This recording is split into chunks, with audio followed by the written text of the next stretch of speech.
आप देख रहे हैं खबर फास्ट, तेज खबर पैनी नजर। ब्रेक के बाद स्वागत है आपका और चलिए सीधा रुख कर लेते हैं मुख्यमंत्री मनोहर लाल की प्रेस कॉन्फ्रेंस का, जहां आज वो वर्ल्ड कार फ्री डे के मौके पर दुनिया के दर्जनों देशों ने इसको सन 2000 में इस दिन को फ्री कार डे मनाने का एक संकल्प लिया था और लगातार इन देशों की संख्या उसमें बढ़ रही है, क्योंकि हम जैसा देखते हैं कि प्रदूषण जैसे बढ़ रहा है तो पर्यावरण की सुरक्षा ये उसमें एक आवश्यक पहलू है। बहुत से कार्यक्रम पर्यावरण सुरक्षा के चल रहे हैं, उसमें एक ये है कि कम से कम एक दिन लोग अपने डीजल के पेट्रोल के वाहनों पर न चलें।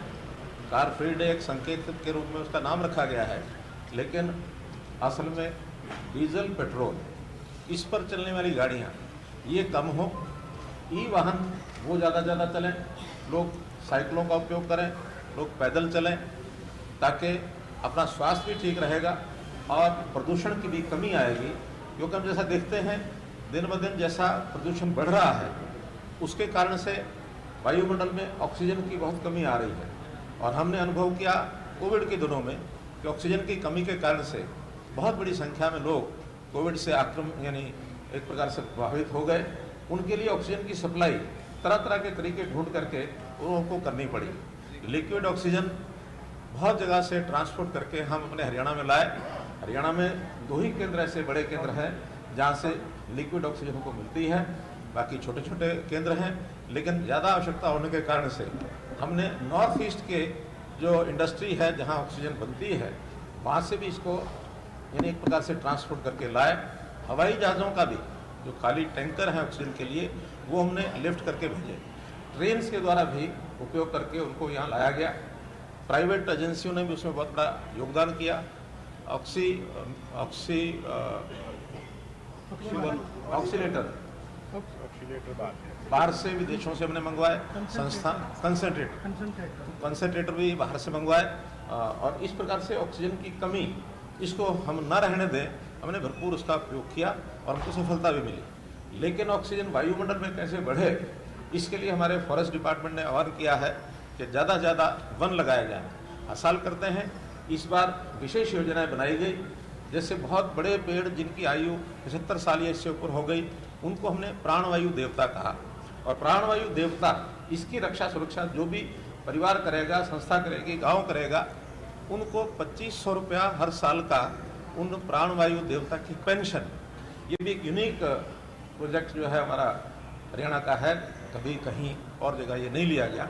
लेकिन ऐसी ऑक्सीजन देने वाले जो पेड़ और ये ज़्यादा ऑक्सीजन देने वाले जो पेड़ हैं वही लंबे समय तक भी चलते हैं। बड़ का पेड़ है, पीपल का पेड़ है और नीम का इतनी बड़ी आयु नहीं होती है, उसके लिए ये होता है तिलखड़ जो है वो है, और एक गिरनार। ये पेड़ ऐसे हैं जो 70 साल, 75 साल, 80 साल, 100 साल तक चलते हैं। तो इन पेड़ों की संख्या ज़्यादा बढ़ाई जाए। वन विभाग ने इस बार 3 करोड़ नए पेड़ लगाने का भी आह्वान किया है और उसमें सुरक्षा जो पेड़ों की कर सकते हैं, ऐसे खास करके विद्यार्थियों को प्रोत्साहन देने की बात भी हमने कही है। तो ऐसे सरकारी तौर पर ऑक्सीवन जो वन इस वर्ष में लगेंगे 5 एकड़ से लेकर के और 100 एकड़ तक शहरों में, गाँव में, उनका नाम ऑक्सीवन रखा है। और ये ऑक्सीवन लगाने का प्रयोग भी बहुत से प्रांत इसका अध्ययन करके अपने अपने यहाँ लगा रहे हैं। आज भी मेरे पास पंजाब से एक ऑफर आई कि हमारे यहाँ ज़मीन है और उस पर एक ऑक्सीवन की स्थापना ये करा दीजिए। तो इस प्रकार से ऑक्सीजन के प्रति बहुत एक जागरूकता ये समाज में भी बढ़ी है और ऑक्सीजन बढ़े, प्रदूषण कम हो, उसके लिए भी अलग अलग आयाम इस पर काम किया जा रहा है। उसी में जैसे आज कार फ्री डे है तो हमने साइकिलों से उपयोग करके सभी हमारे ऑफिसर, सभी मंत्री, विधायक सब ऑफिस में, कार्यालय में साइकिलों से आए हैं। साइकिलों से ही आज अपने घरों को वापस जाएंगे। ये कारों को लेकर भी आपने फैसला किया है कि 10 साल डीजल वाली और 15 साल पेट्रोल वाली कारों को भी आपने स्क्रैप। जितनी कार की यानी वाहन की, किसी भी वाहन की, खास करके डीजल पेट्रोल पर चलने वाले जो वाहन हैं उनकी आयु 10 साल से आगे बढ़ती है तो उतना ज़्यादा प्रदूषण फैलता है।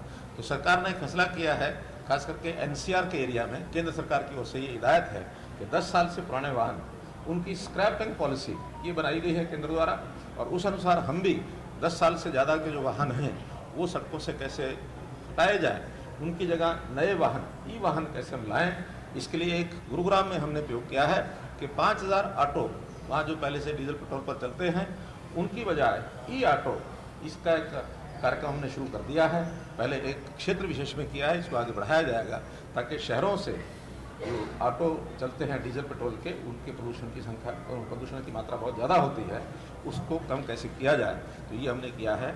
ई वाहन की हमारी एक पॉलिसी, ये भी बहुत जल्दी हम लेकर के आ रहे हैं इंडस्ट्री डिपार्टमेंट की ओर से, ताकि ई वाहन का प्रोडक्शन ये ज़्यादा मात्रा में प्रदेश में हो और इसका उपयोग भी हम ई वाहनों का अपने प्रदेश में कर सकें। सर, इलेक्ट्रिक वाहन आमतौर पे बहुत महंगे माने जाते हैं और ज़्यादा कॉस्टली पड़ते हैं, तो कोई सब्सिडी की कोई तैयारी सरकार की? ई वाहन की कीमत वन टाइम कॉस्ट तो ज़्यादा हो सकती है, लेकिन रनिंग कॉस्ट बहुत कम है। जैसे अभी हमने कारें, ऑटो ये देखा है, एक ऑटो का जो रनिंग कॉस्ट है वो 30 पैसे पर किलोमीटर बैठ रहा है।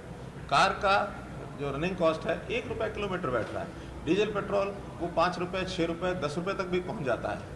तो ऐसे वाहनों को वन टाइम कॉस्ट ज़्यादा होने के बाद उसका जो रनिंग कॉस्ट कम होने के कारण से लोग इसको प्राथमिकता दे रहे हैं। फिर भी प्रारंभ में प्रचलित करने के लिए, ज़्यादा प्रचार इसका हो, तो इस पर सब्सिडी आदि जो आप कह रहे हैं वो हमने घोषणा भी की है।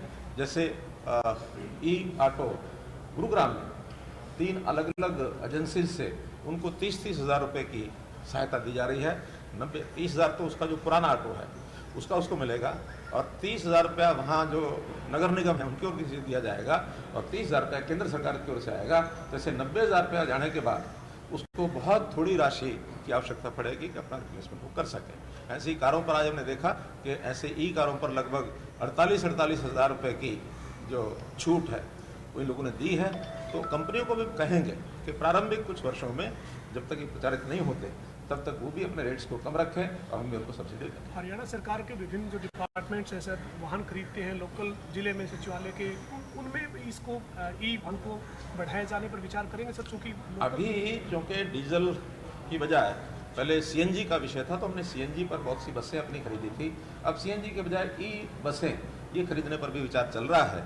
तो इसका जैसे जैसे वाहनों की उपलब्धि हो जाएगी वैसे वैसे इनको करें। धन्यवाद।